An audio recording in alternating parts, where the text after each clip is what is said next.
नमस्कार, स्वागत है आप सबका राजनीति के इस अखाड़े में। मेरा नाम है अजय सेतिया।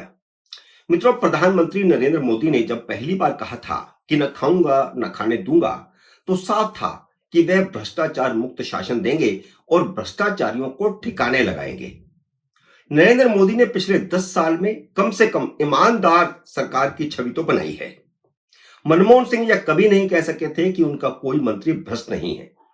अलबत्ता उन्होंने तो एक बार यह कह दिया था कि गठबंधन सरकार की कुछ मजबूरियां होती हैं।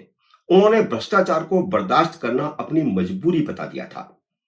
जबकि नरेंद्र मोदी सरकार के मंत्री थर थर कांपते हैं, क्योंकि इधर कुछ गड़बड़ की और उधर कुर्सी गई और अगली बार टिकट भी कटा। लेकिन दूसरी तरफ चुनाव जीतने के लिए देश में अब खाओ और खाने दो की हवा चल रही है। उसका सीधा पुख्ता उदाहरण अरविंद केजरीवाल है। वह अपने भ्रष्टाचार को दबाने के लिए सरकारी खजाना लुटा रहे हैं। पिछले एक हफ्ते से वह हर रोज समाज के किसी न किसी वर्ग को बुलाकर उन्हें सरकारी खजाने से कुछ ना कुछ देने का वादा कर रहे हैं, लालच दे रहे हैं। वादा क्या, लालच दे रहे हैं। वह मुख्यमंत्री नहीं है, लेकिन अपने नाम पर योजनाओं का ऐलान कर रहे हैं। ऐसा कैसे हो सकता है?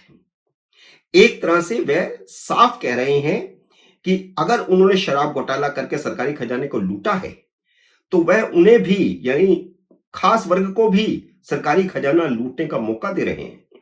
चलो आओ, मुझे फिर से मुख्यमंत्री बनवाओ, अगली बार टैक्स पेयर्स का पैसा मिल बांट कर खाएंगे।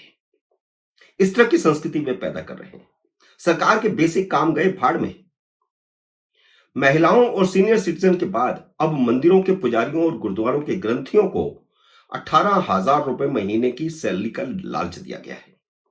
वैसे राम जन्मभूमि मंदिर बनाने का विरोध करने वाले अरविंद केजरीवाल पर मंदिरों के पुजारी और गुरुद्वारों के ग्रंथी थूकेंगे भी नहीं, क्योंकि ब्रिटिश काल में निहंगों ने सबसे पहले राम जन्मभूमि मुक्त करवाने का आंदोलन किया था, बल्कि हमला किया था।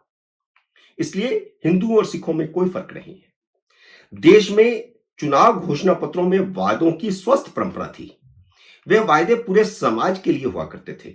लेकिन अरविंद केजरीवाल और राहुल गांधी ने लोगों को व्यक्तिगत गारंटी कार्ड बांटकर सरकारी खजाने से रिश्वत के दरवाजे खोल दिए हैं।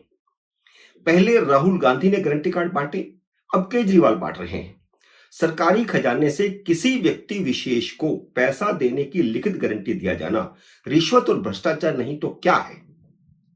खासकर चुनावों के मौके पर आप दूसरों पर भ्रष्टाचार के आरोप लगाते रहे हैं, बड़े बड़े सिद्धांत बघाड़ते रहे हैं। आरोप लगने पर ही इस्तीफा देना चाहिए, इस तरह की बातें आप सिद्धांततः करते रहे हैं।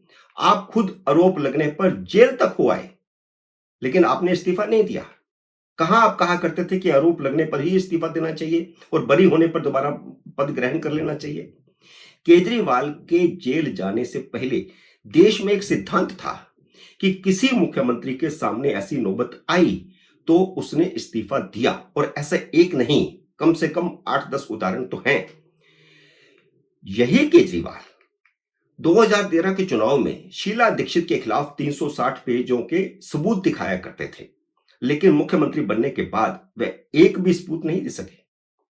भाजपा के विजय कुमार मल्होत्रा बाद में अरविंद केजरीवाल से एक डेलीगेशन को लेकर के मिले थे और उन्होंने केजरीवाल से कहा था कि उन सबूतों के आधार पर शीला दीक्षित के खिलाफ कार्रवाई शुरू करो। लेकिन सबूत होता तो कार्रवाई शुरू करते। वह तो अखबारों की कटिंग थी। संदीप दीक्षित ने बताया कि देश का यह पहला मुख्यमंत्री बना है जो अखबारों की कटिंग को सबूत बताता है। अब आतिशी मार्लेना और संजय सिंह ने शीला दीक्षित के बेटे संदीप दीक्षित पर आरोप लगा दिया है कि भाजपा ने उन्हें चुनाव लड़ने के लिए पैसा दिया है। केजरीवाल और उनकी टीम के सभी सदस्यों की आदत कीचड़ उछाल करके माफी मांगने की रही है, लेकिन अब संदीप दीक्षित ने अपनी मां के अपमान का बदला लेने की ठान ली है। वह संजय सिंह और आतिशी मार्लेना के खिलाफ 10 करोड़ रुपए की मानहानि का केस दर्ज करने जा रहे हैं।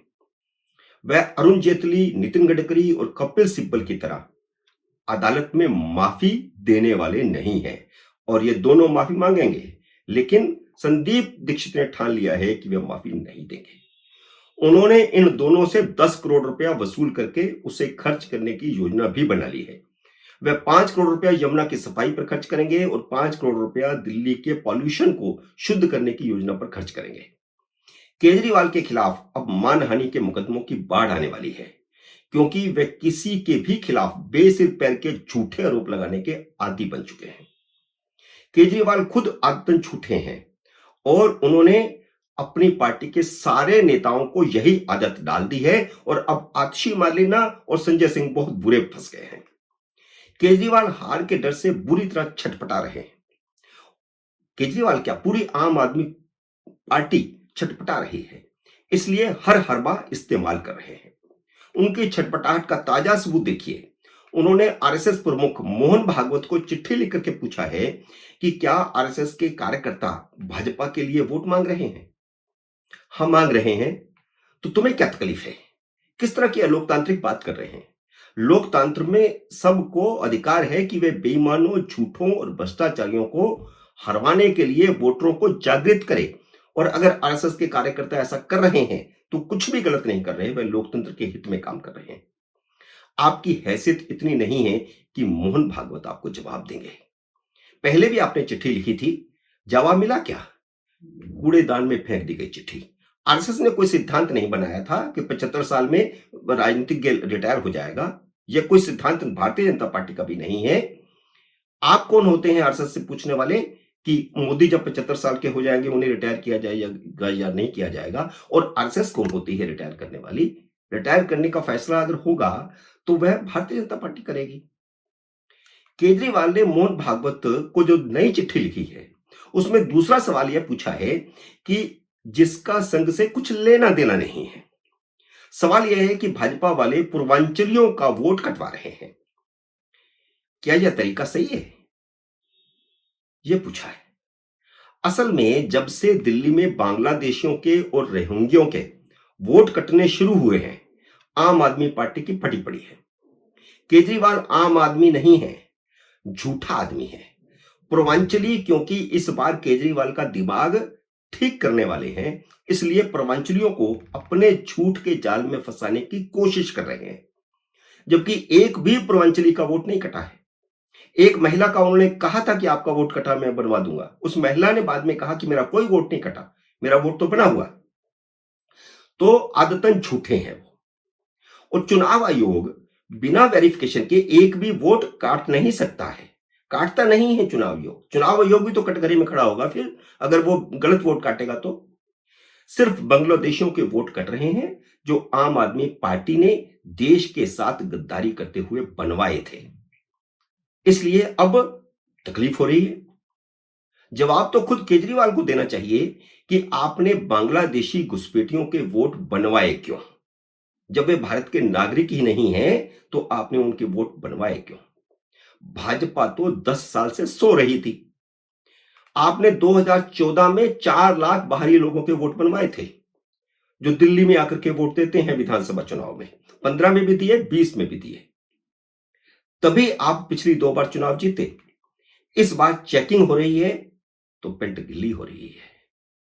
मित्रों, उम्मीद है मेरा यह वीडियो आपको पसंद आया होगा। इसे लाइक और शेयर कीजिए। अगर आपने मेरे यूट्यूब चैनल को अब तक सब्सक्राइब नहीं किया तो कृपया सब्सक्राइब करके अपना आशीर्वाद दीजिए। जल्दी मिलते हैं अगले वीडियो में किसी अन्य विषय के साथ। तब तक नमस्कार।